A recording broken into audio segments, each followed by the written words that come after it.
Béatrice Palacios avait 6 ans lorsque sa famille est frappée par un attentat de l'ETA.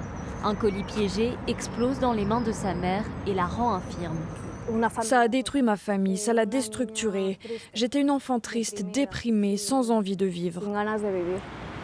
30 ans plus tard, à la mort de sa mère, c'est à l'AVT, l'association des victimes du terrorisme, que Béatrice soigne sa dépression. Comme elle, plus de 4500 personnes sont ici aidées par des psychologues et des juristes. On organise des ateliers qui sont vitaux pour les victimes. Il peut s'agir d'aide à l'emploi ou d'aide familiale. En 5 ans, ces ateliers ont transformé la vie de Béatrice. Maintenant, j'ai de l'énergie. J'ai envie de faire des activités, j'ai un travail. L'association s'est lancée à la recherche des 14 000 victimes du terrorisme recensées dans le pays.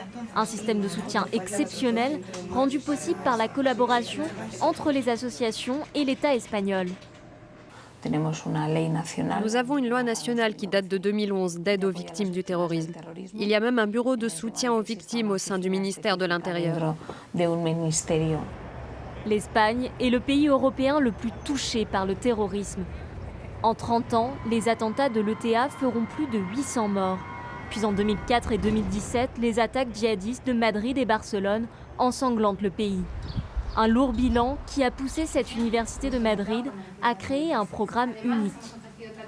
Souvent, les victimes sont désespérées car généralement on leur dit que leur cas est perdu, qu'ils doivent s'habituer à vivre avec.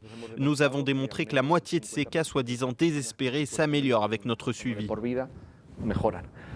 La technique utilisée par ces psychologues est intense. Pendant 4 mois, ils font affronter leur passé aux victimes. L'objectif, les faire sortir du déni et permettre un premier pas vers une nouvelle vie. Et vous pourrez suivre